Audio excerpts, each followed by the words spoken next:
I have the pleasure of being able to introduce Ruslan Dzarasov, who is a senior research fellow at the Central Institute of Economics and Mathematics of the Russian Academy of Sciences. He's the author of the book, The Conundrum of Russian Capitalism. Ruslan, the floor is yours. Thank you, dear colleagues. I'm honored to join such a number of outstanding experts in this field and to join this very elucidating discussion. And of course, I also want to congratulate Radhika with this new, very interesting and important book. And I think that it can be seen as continuation or even maybe even a new volume to Geopolitical Economy, her previous masterpiece. And I want to say a few words about what is so important in this book from my standpoint. I think that the great advantage of this book is that it presents, or at least attempts, and I think it is a successful attempt, to present modern capitalism as a holistic social system. And on the other hand, I would consider this picture as present as history, because Radhika based all her conclusions on historical development of historical dynamics of modern capitalism. And at the same time, she treats history not as some chain of random events, but explains its logic on the basis of understanding of capitalism as a contradictory system of value production, her second chapter. And then she applies this to the structure of modern global capitalism, to the phenomenon of neoliberalism and financialization. And on this basis, in this perspective, she explains the role of coronavirus problem and this unfortunate Russian-Ukrainian war.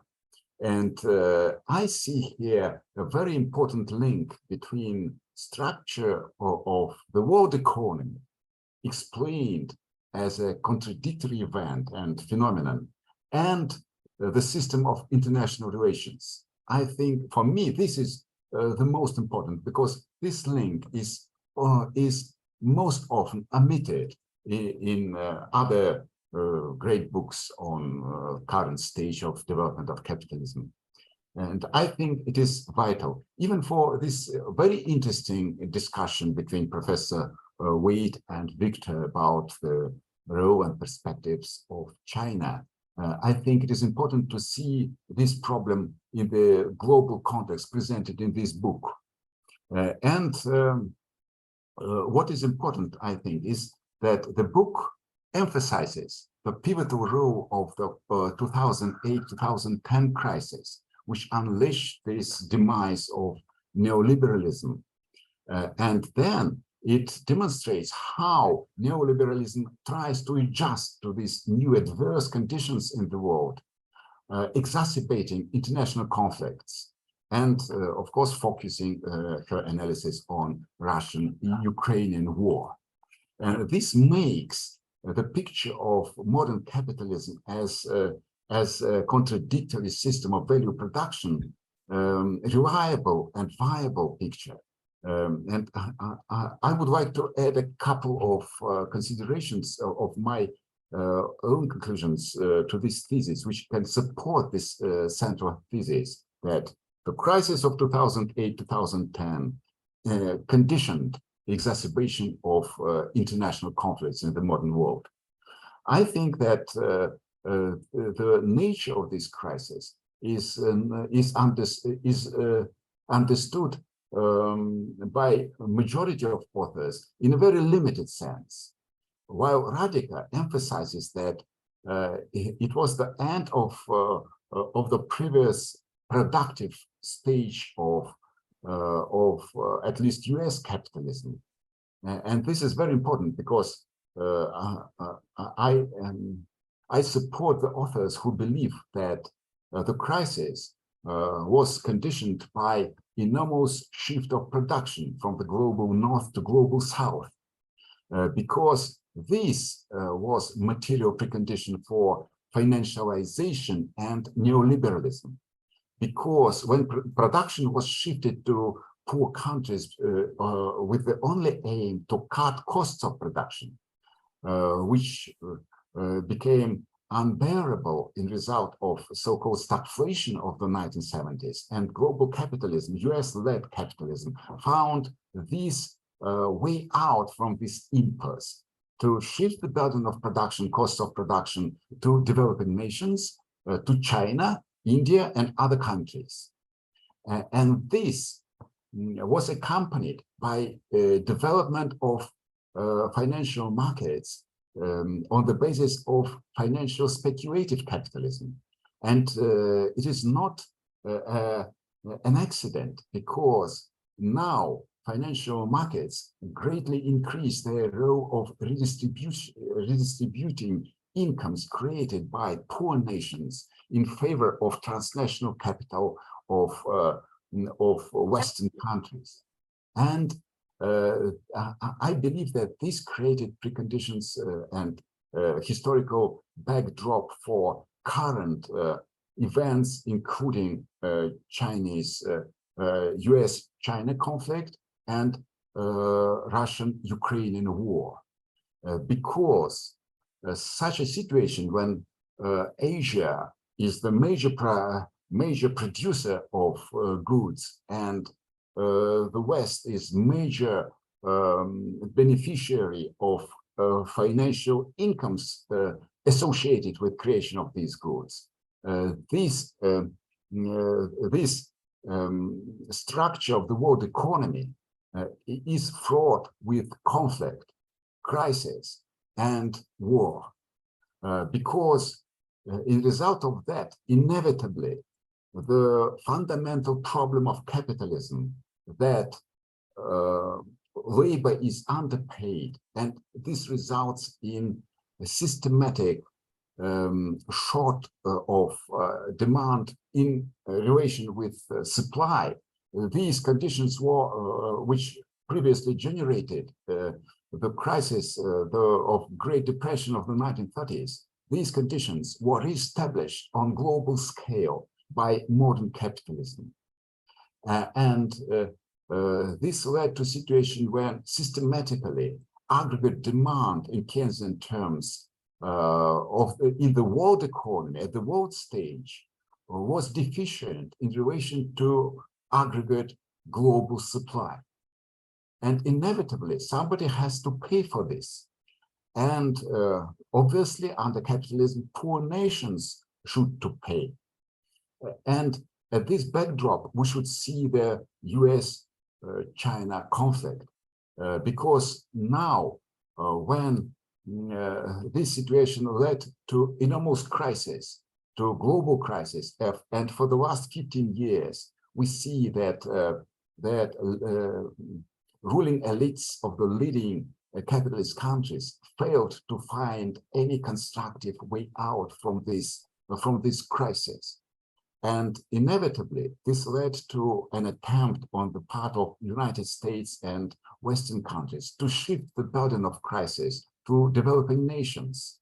And I believe that this is the most important reason why relations between China and United States wasn't so much.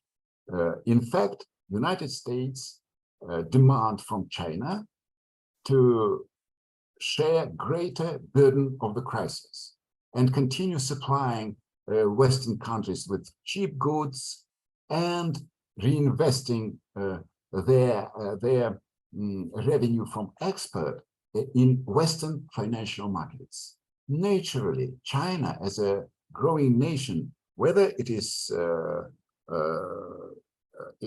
mixed economy or socialist or capitalist, in any case, it refuses to limit its own development in favor of such obviously financialized and parasitic type of Western capitalism. And this is the reason why international relations exacerbated, because US strategy is to isolate China, it is obvious, even before the pivot to Asia thesis proposed by Obama, even before this, it was quite obvious. And such a strategy changes its shape and form under last few presidents, but it is still persistent. Trump tried to organize it in other way than Obama tried. Mr. Biden continues this strategy in other form, but in any case, we see an attempt to isolate China economically, to isolate it diplomatically, to isolate it militarily, to isolate it technologically, to isolate it financially. And and very big gap in this policy of isolation is Russia, because for Russia, China is a very important, one of the most important economic and political partners. And without Russia joining this policy of isolating China, this policy will not succeed. And this is, I believe, it is the reason why Western countries now try to suppress China, and why this proxy war, US-led proxy war, was started in the terms in which Radhika put it down in her book. So I think that this is the most important reason why this war started. It is the struggle of the Western countries against China. So these two, Russian-Ukrainian conflict should be considered in close connection with US-Chinese relations.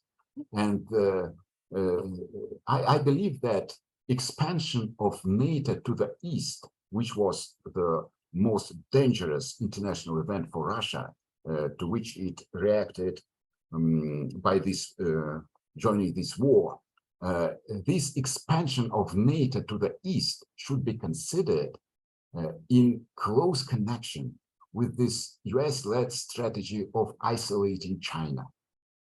And Ukraine is the most vulnerable point for Russia, because these two countries were, up to recent dramatic and tragic events, were so closely interlinked. And revival of China was seen by its ruling elite. Reviving of Russia after breakdown of the Soviet Union was seen by its nascent capitalist ruling elite as leadership in the former Soviet space. I'm not sure that this policy is fair. It is absolutely capitalistic, extractive, suppressing. Russian capitalism tries to become local core for the former Soviet space. But in any case, it was done on the same political and legislative foundations on which the West tries to impose its domination over the world economy and over developing countries. So in the eyes of Russian ruling elite, this policy of Russian domination in the former Soviet Union space was absolutely justified, but it goes against Western strategy. Both strategies are unfair, and this led to this unfortunate war. And I'm afraid it is a challenge not only for Russian capitalism, but for Chinese attempt to delink from Western countries as well. I think that Radhika's book provides a very good analysis, very deep, insightful analysis, which helps us to see this picture of this war as a part of the holistic picture of modern capitalism. Thank you. I'm Michael Hudson. I'm appearing here for the International Manifesto Group. If you like this video and ones like it, please subscribe. For more information, go to the address on the screen.